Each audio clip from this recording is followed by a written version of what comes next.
courtesy of Central Texas Gardener, a PBS program. It's called The Farm Effect is what they provided us for you, and it's very interesting, some of the facts and figures in which is provided in this little thing that you're going to read, Holly. Most of you fans already know of the amazing healing energy that can be found with your hands in the dirt. Digging in the dirt is good for you and also for children as well. The microbes in the garden dirt can help boost your immune system and make you healthier and happier. Unfortunately, we have become a nation of germaphobes, using hand sanitizer and wipes and strong chemicals for disinfecting our homes. Right now, it's probably not a bad idea, but in general, in the past 20 years, there has been a dramatic increase in asthma and allergy rates. We see pharmacies popping up in every corner as a result. Okay. 1 in 12 children has asthma and even more have allergy. When we changed from an agrarian society in the late 20th century, allergies became more prevalent in the upper class in the U.S. and Britain. Farmers and their families were the least likely to suffer allergy issues. A recent study of an Amish community found that the U.S. found that they had the lowest rates of allergies in developed nations. The study found that these Amish families, including pregnant women and children, worked and played along farm animals and in barns where they were regularly exposed to a variety of microbes.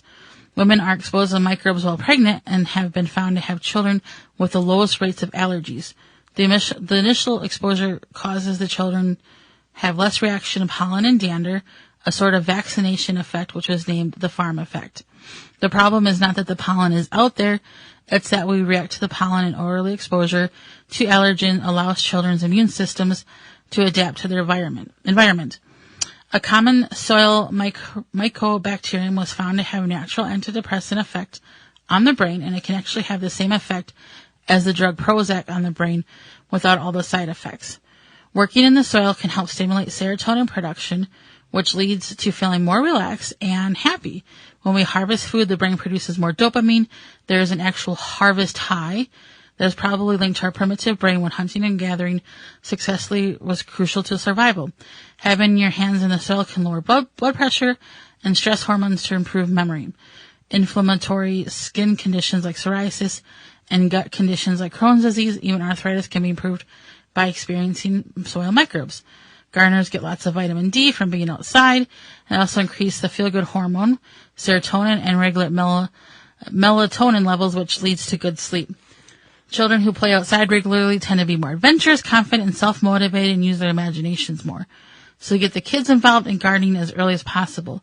Provide them with a window box or container if you don't already have a garden space. You might notice that they will eat a wider variety of fruits and vegetables when they have the experience of growing and harvesting food. And let kids get dirty. Splash in puddles, make mud pies is not only fun for kids, it's actually good for them. And if you're feeling blue, a little garden green might be your best cure.